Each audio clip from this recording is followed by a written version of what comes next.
Right, let's go in a little bit deeper now into those numbers and the state of the South African economy. We are joined now by Saftu General Secretary Zwelinzima Vavi, the South African Chamber of Commerce and Industry CEO Alan Mukoki, as well as Lebohang Pheko, who is Senior Research Fellow and a political economist. She is with the Trade Collective. Good to have you, and thank you very much for your time. Let's start with you. Aids of the economic activities reporting a positive growth despite severe load shedding, and many asking the question, how do we grow without power, despite the forecast that we are going to grow less than 1% this year? It's a subdued growth performance of nothing more than 1.5%, particularly if you look at manufacturing. Are we using the right measure for economic growth? Is this the right tool that we use? So I think for a long time there's been a school of thought that says that the notion of GDP as the only measure and the best indicator of a nation's economic, social, political health, and of course the well-being and the health of its citizens is absolutely inadequate and quite insufficient. And my concern and the concern of this school of thought is that GDP measures everything. So it measures things like war, manufacture, the manufacture of weapons. It also measures climate degradation. It measures overtime. It measures all sorts of things. So it doesn't per se mean that we are growing in the correct way. So I don't really think that we should be particularly perturbed by the idea that GDP in and of itself is not growing, because it's also an indicator of many other socio-political and socio-economic symptoms of general ill health. But GDP in and of itself is not per se the best use and the best indicator of health. And there are several other, available options on the table, which many countries have not yet taken on board, but certainly some countries are beginning to experiment, even at city level, with the understanding that we need to be able to measure more than this, have more than this flat, almost league table approach. And I think secondly, to add that GDP was never even designed per se, as a long-term ongoing way of measuring nations' growth. So remember that the GDP as an instrument comes out of the end of the World War II, when Europe and the US were trying to find ways to reconstruct themselves. An economist called Simon Kuznets develops this model, and lo and behold, he himself says at the time that this should not really be an elongated way of measuring any form of development going forward. But then somehow or other, with the ascendancy of the Bretton Woods institutions, it becomes a default. And then, unfortunately, in the post-colonial era or the new colonial era, several African countries, by convention, also then take it up. And here then we are, 50, 60, 70, 80 years later, Lesotho, China, the US, South Africa, Nigeria, Indonesia, Argentina, Belgium, Iceland, countries that really don't have much in common with each other socioeconomically in terms of context, are then being compared with each other with this false league table of growth. Yeah. Mr. Mukoki, one would say, what does it matter if we grew 0.4%? Because if you were to ask anyone in business in the country, they will tell you that it's difficult. We are not doing well. Well, yes, no, I agree. I don't think that 0.4, 0.9 is the number that anyone in business ought to be excited about, because that number is very low. The most important thing that we ought to be able to look at is how many jobs are actually being created. Sometimes there is this confusion in terms of the social discussion in South Africa, where people assume that business is anti-labor, or business rather does not want to see jobs growth. You cannot see that, because in the end, you need jobs to grow so that you can make more money. In other words, it's only when people are employed, and not just employed, people have got rising incomes, that you could end up having a Standard Bank or an MTN or a Vodacom that is 10 times its size. So in the end, it impacts the appetite for investment if people have to see that the prospect for growth and the economic performance of that particular country isn't exciting enough as an investment destination, And that all goes to affect including domestic investors themselves, because you don't know whether you should be putting more money in plants and equipment, you should expand, you should acquire other people, you should open another branch somewhere in one of the towns, because the economy itself is not actually growing at the rate where you think you can actually deploy capital and attract a reasonable level of investment return. So on that note, I mean, they're saying you are not deploying capital. In fact, because of the load shedding, businesses are spending that capital, which could be used to hire more people, to innovate, to actually supply power to the businesses. Well, yes, that's part of the problem, but I don't think that it's the only problem. I think that there is a need for a different level of dialogue in South Africa today between the private sector, capital, as well as government and labor, a completely different conversation in terms of whether all of us are even aligned to our own understanding of what this South Africa is and what it should look like. And not just South Africa, but the region as well as the rest of the continent. Because I think that there's a lack of a constructive discussion in that particular regard. Many of the people who are in business, of course, would only be concerned about the ratio and the return on equity over the next year of their own individual businesses. But the type of leadership that is required even in the private sector is missing in terms of capturing the real challenges that are facing South Africa and the continent. And I think that we have to start to have that type of a discussion in terms of people having an appreciation and understanding. The South African economy has always been run by 5 professions, if I may put it that way. You have the chartered accountants, who generally happen to be the CFOs, and they determine where money should be invested or not invested. And then you've got the actuaries, who are looking after all our money, looking at risk parameters around insurance companies and wealth companies. Then you've got, bankers, certainly I grew up in that environment, who make a determination whether they should actually fund your project or not.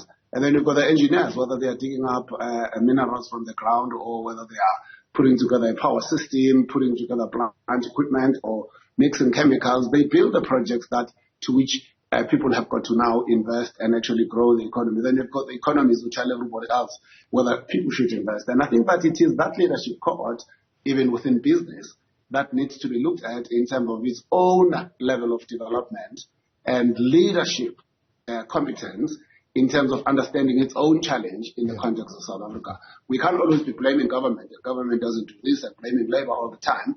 When we ourselves as business, in fact, are lagging behind in terms of appreciating the challenges and the huge opportunities this country and the rest of the continent actually offer.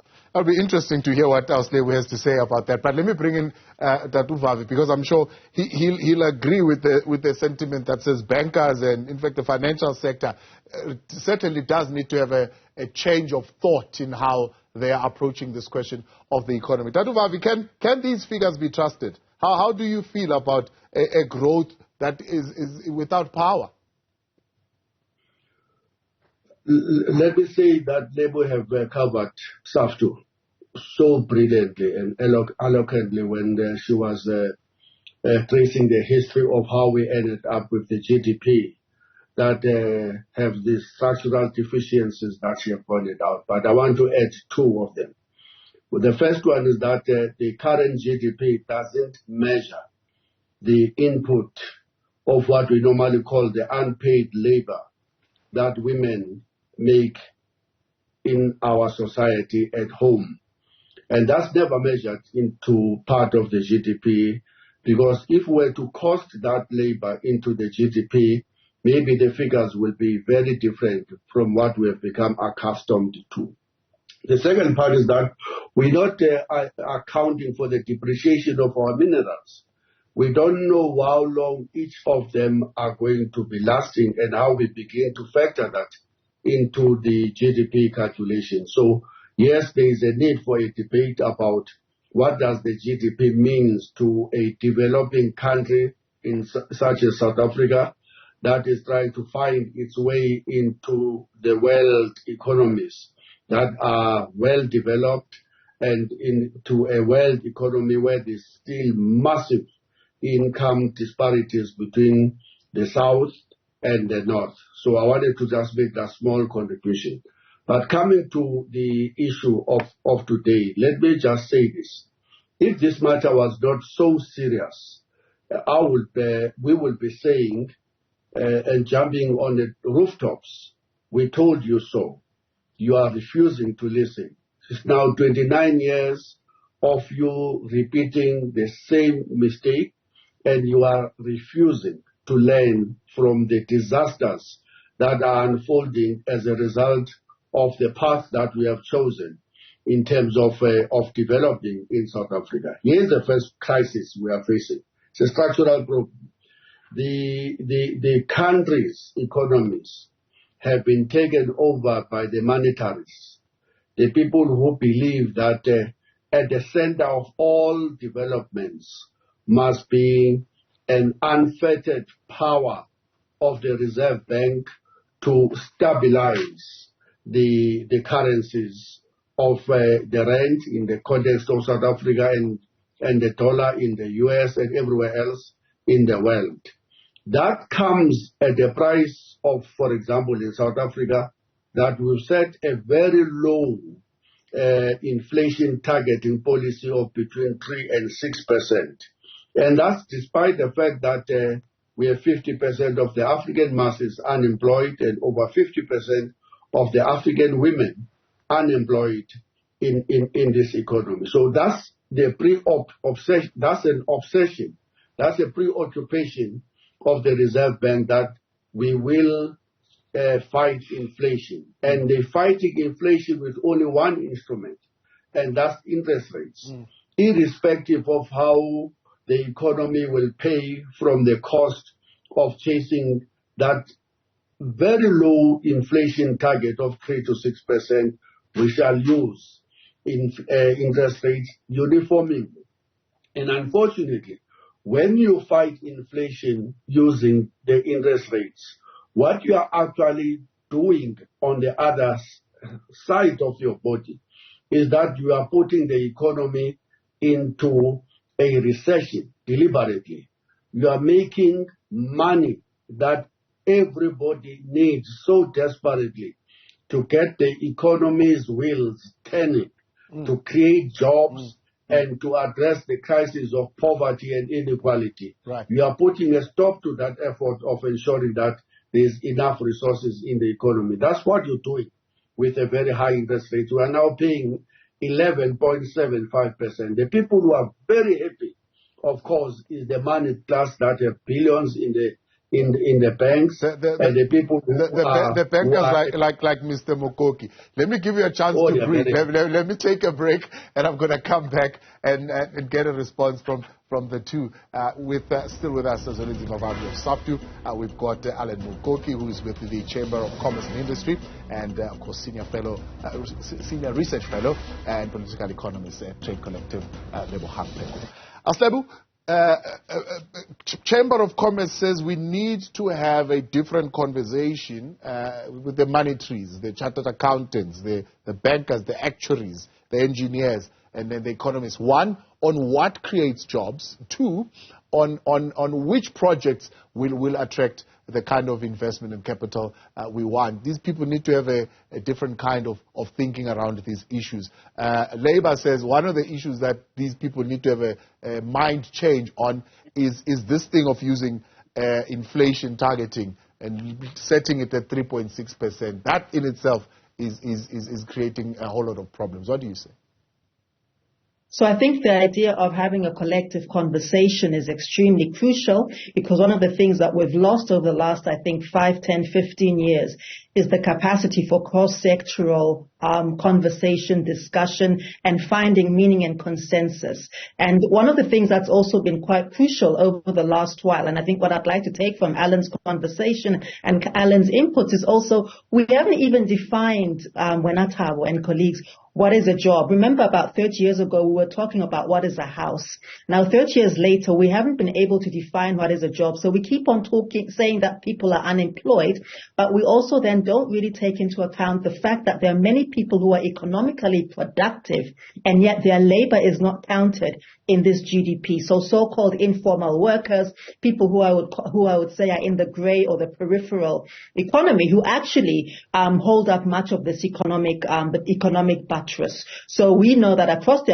African continent, and South Africa would be similar in this trend, 60 to 70% of people reside and operate in the parallel economy, sometimes concurrent to the 9-to-5 mainstream economy. So there's that. And of course, fair to say, as Zweli has said, that the majority or a large proportion of those would be women. And so this feminization of labor has not yet been looked at. And just to add to that is that a few years ago, some research was done which indicated that across SADC, the contribution of unpaid or unrecognized labor, I should say, was about $17 billion across SADC. And obviously that is there's a margin of error because of course, the nature of this work is that it's not always easy to then gather the data. So this is a huge amount. The second part is that we are also then thinking around the notion of, how we can see that there's a link between currency depreciation and economic health, because it means that even our debt ratio increases, our capacity to pay back debts, external debts in US dollars, of course, is also hugely impinged upon. And then, of course, the fact that we choose to trade 80% of global trade, as we are aware, is in the mighty dollar US for reasons which are linked to what I mentioned earlier on. So all of this also is linked to the de-dollarization of economies, and that we as a nation have not been able to practice what some heterodox economists call basic, sovereignty. Currency sovereignty. And there are different ways to do this. You can do this by protecting key sectors. So this means printing money and protecting the sectors which are producing employment and which are the most productive. During COVID, countries like Vietnam, for example, were able to protect key sectors because they managed to make sure that those key sectors, the producers, the companies, the SMMEs in those sectors were protected. Meanwhile, flashback to 2020 when many small businesses went under, several banks and several instruments were put in place ostensibly to ensure SMMEs, for example, to remain buoyant and vibrant. I remember again that the SMME sector employs 60 to 70% of people in this country. And meanwhile, there was a time when there were like 2,000 of them per month, which were going under. I myself, as a small business owner, also applied for this small business relief. All I can say is dololo. We did a random survey of several, different business people, small business people in my community, and it's a substantive amount, 20, 30, 40 of them. Yeah. None of them, Thabo, had received any relief. So if we're not going to protect the small business sector, which is the biggest employer in this country, how do we expect this growth, as imperfect as I think this growth model is, to actually come into place? Who should protect the small business sector? The state, Boti. The state should protect it. I mean, we have the mechanisms. We already have the mechanisms through. We should have a much more activist reserve bank, for example. I'm always a bit frustrated because many other countries have much more activist or much more proactive reserve banks, which are able to read the trends and ensure that, in fact, other than this blunt instrument of inflation targeting, as Zweli has already mentioned, that they use a basket of instruments which are malleable to different contexts and circumstances. You can even use your import and export tariffs to ensure that you don't have flooding of cheap goods into your own market, cheap food into your own market. What do? You protect your domestic agricultural sector at that time. You also can provide subsidies to farmers. Now we see that the agricultural sector has surprisingly depreciated, which was one of the most buoyant during the earlier years of the COVID pandemic. Have we stopped eating? No. We cannot endlessly say it's because of the Ukraine. It's also because we don't protect our domestic market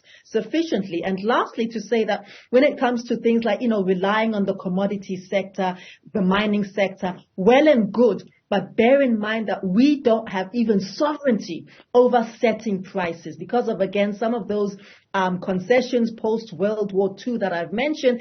The coffee prices are set overseas, the gold prices are set overseas, and so on and so forth. I won't give us the history lesson of that, but it does mean that we don't even have sovereignty over the way that our commodities and the profits of those commodities are directed. Yeah. And then we are sitting here cracking champagne over 0.4%. I think we can do better, and this is not just a today thing, Thabo. This is a 30-year thing that we're looking. Right. Mr. Mukoki, it's a different conversation, I suppose, when we're speaking structural reforms, the one that Aslebu and Vavi are raising, compared to the one that we are having. We're saying, no, let's fix logistical constraints, let's open up the spectrum, and let's ensure that there's power, and so on and so forth. They are saying, let's do something completely different. Let's have an activist reserve bank that is aimed at not only just protecting the rand, but also protecting small businesses. Let's have a conversation about de-dollarization. I don't know if our government is ready to have, or they're even having that conversation right now. Let's have a conversation about who sets the prices for our commodities. I mean, are we ready for that kind of different conversation? Well, I think that all the conversations need to take place. It's not just the one and not the other. You know, when you talk structural reform, a lot of the things that people have actually promoted that they need to be tackled are also very critical. It's very critical to deal with the issue of the spectrum. It's very critical to fix the logistics environment, because this is a today problem where people are unable to export, they're unable to move their goods. You get a coal contract, an iron ore contract. You can't compete with your overseas counterparts even though you've got the product and you can price it reasonably, because the logistics infrastructure is actually taking you backwards. And jobs can actually be created there. Revenue taxes can actually be created there by way of corporate income tax, personal income tax and indirect taxes. Those are today problems that can be dealt with correctly. And I agree as well that we should not always be lazy to think about whether any of the things that we agree on today, whether it's any of the monetary policy instruments or macroeconomic instruments, that they cannot actually be questioned. Everything should actually be questioned, because notwithstanding all these things that we get praises on by some foreign observers who say, yeah, you're running a monetary policy okay, and you're doing very well on your macroeconomic policy framework, it's not actually doing anything for the South African economy when so many people are out of work and so many businesses are actually going down and our economy is not actually growing. So therefore it means any of the instruments that we have ought to be put under the microscope. We should check with the South African Reserve Bank. And I thought there's a lot of noise in South Africa about this thing about the SARB. Yet, by the way, the Congress in the United States passed an act many years ago to say for the U.S. Federal Reserve that they should actually have a dual mandate. So the U.S. Federal Reserve does not only have a mandate to look after inflation, but they also have a mandate that talks about full employment. And you have South Africa here where you have the greatest need for that. But if you talk to any of the people that Mr. Vavi was referring to, the modern monetary theorists, what they want to do, they only want to have a job that has just one lever. If there's too much money supply or inflation is going up, they will lift the interest rates. If that reduces, they will actually reduce them. But they don't see themselves as being responsible for anything else. And if you start a conversation with them, they will throw independence at you to say, but we're independent. Independent of what? You can't be independent of all the problems that are actually taking place in South Africa and choose to default to a setting where you're only going to be comfortable. So all these things, they need to be looked at so that we can get to a point where we can say, insofar as these United Nations Sustainable Development Goals, how are we doing as a measure? Because that's the only measurement that makes sense. We have to get rid of hunger. We have to get rid of poverty. We've got to create a high-level, universal access, quality education. We've got to make sure we fix the issues around gender. We've got to make sure that we can give people clean water and sanitation, clean energy that is affordable. It doesn't necessarily matter that you want to create energy options, but people are not actually going to afford those things. So when we talk about shared prosperity, that's exactly what we mean, that the democracy dividend should flow to the poorest of the poor, not because it's a nice thing to do or because it's an ethical thing to do. It's the right business decision. Because the people who are poor are no longer poor. My business is only going to do better. If people who are women get into competencies and skills and they get into big jobs and they create their own businesses, they earn more money, it's only going to mean that my business that I'm running today is going to have more customers who can actually buy my product and actually buy my service. So all these conversations need to take place, and we should stop creating a story where we want to be very dogmatic. Those people who believe in the Washington consensus want to hold on to that particular story. Let's liberalize everything. Let's kill labor. Let's do anything that we think that we'll do. That's not leadership of the problems that we're facing in South Africa as well as the continent. This country can only grow if we're conscious of the fact that we need to have a very clear plan. The Indians are talking about making India a developed economy by 2047. We are not talking at that level. And we will not be able to solve these particular problems when we actually exclude people. Even when you look at the World Economic Forum and the Global Competitiveness Index report, one of the key ideas there is the size of your market. Yeah. Now, how are you going to have the size of the market when you're excluding people, when you're not giving them right incomes? In other words, we can never be competitive to attract the right level of investment because we ourselves are not actually a market. So the adversity that has to happen in the relationship between big capital and big labor is actually founded on lack of leadership by us who are people in business, because we don't actually understand why having good labor relationships where we share the prosperity is actually going to end up being good for business long term. Let me take a quick break. We'll come back and round up the conversation in a short while to get Dr. Vavi to respond to some of these issues on the adversity that is being created between labor and capital. Your thoughts, 072-110-5584. We'll get to your WhatsApp messages in a moment. Stay with us.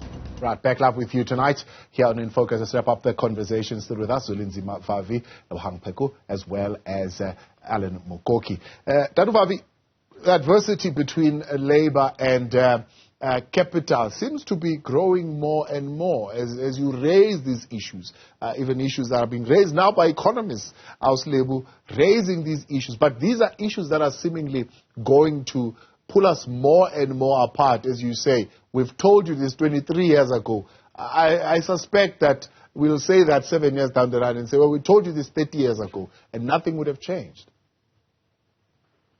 Can I just say that after listening very carefully to Mr. Mukoki and using their language, the business language, we can do business with him because he's open-minded and is willing to listen to the critiques of the current status quo, being Saftu and many points that Labour is raising. And let's just emphasize this point once again. And Saftu have been saying this, the Labour movement have been saying this, the left in this country, including the economists like Labour, have been saying this over and over again. 29 years down the line, unfortunately, our government is refusing to listen. And this is what we are saying. As long as we are not addressing the fact that our economy remains neo-colonial and remains totally dominated by the financial capital, as long as this economy remains neo-colonial in that it is based on the domination by the mining sector, whose main activity in the economy is the extraction of the raw minerals, only to beneficiate them all over the world, the former colonial masters' headquarters, where they create jobs. And as long as we are dominated by the heavy chemicals, we will never realize the type of robust growth that we need in this economy in order to address the crisis of unemployment and underdevelopment. The crisis we have is that the financial sector in South Africa has become so powerful. In fact, the only sector that even during the COVID would not decline. And today we are very surprised, I must say, that we have seen a 1.5% increase in the fortunes of the manufacturing sector. But let's put this thing in the total, in its total consideration. The manufacturing sector used to contribute up to 22% to the GDP, meaning our GDP was 22% manufacturing sector at the dawn of democracy in 1994. It's now down half of that, 11, 12%, somewhere there. We are deindustrializing. And the main reason why we are deindustrializing is that we have built a casino economy. The financiers are so powerful that they are now picking any songs to which the Reserve Bank is dancing to. And that dancing of the Reserve Bank to the tune of the financial capital is what is leading to what we call the zigzag. We are moving from the recession at 1% in the last quarter of 2022 to an increase of 0.2%. And no one can predict what is going to happen in the second quarter of 2023. We are trapped there, Mfogamfuli. We are unable to maneuver out because the growth path we are following is totally ill-equipped to address with this crisis of underdevelopment, poverty, inequality, unemployment in the South African context. Yeah. That's the conversation we should be having with the likes of Mr. Mukoki and the leaders of big business, and of course the small businesses that are being shut out by these big sharks who are squeezing life out of the small macro enterprises because of this obsession with inflation targeting that can only be achieved through massive increases in the interest rates. Yeah. I'll give you the final minute to wrap it up for us. South African growth prospects in the current trajectory, what do you see? I mean, it's not promising that we are actually going to see any growth this year. It's more of the same. We've been promised more fiscal consolidation. We have also been promised that there's probably going to be food increases, so the consumer price index, which also contributes significantly to the GDP for what that's worth, is also going to continue to rise. We're only relieved, of course, that in the short term that fuel prices have gone down. We're also relieved that perhaps we're going to see a bit of an evening out of our social spending, especially because we did have a bumper tax collection year last year, and one wonders where the distribution in the economy and in especially in the areas that really need it, in the industries that really need it, really come up. I think that if we can avoid, if the government, and I think to Alan's point about the here and now, if we can avoid more bailouts to Eskom, and I mean that really does mess up our debt to GDP ratio quite significantly. If we can also avoid any more bailouts to SAA, although of course that's been bought out, 51% stake, and if we can do the small things like protecting sectors in the immediate term, and that's not something that takes 5-10 years. That's something that can be done with, there can be a turnaround within the next few weeks even. And if we can do those small things for now, we will also begin to see possibly that our currency will respond much more favorably, because for what it's worth, unfortunately, we are locked into this global economic market, and if our performance is confident and buoyant, our currency is going to respond to that quite favorably, and hopefully eventually over the next couple of cycles, and when I say couple of cycles, couple of years, yes, I hope we'll begin to see a turnaround. But it will always be a petty pace, Thabo, unless we deal with these we have to do some structural excavation. Completely out of time. I appreciate you all. Thank you very much for coming and this riveting conversation here. A lot of enlightening information coming through there. That's the South African Federation of Trade Union General Secretary, Zwelinzima Vavi, South African Chamber of Commerce and Industry CEO Alan Mukoki, and Senior Research Fellow at Trade Collective, Lebohang Pheko.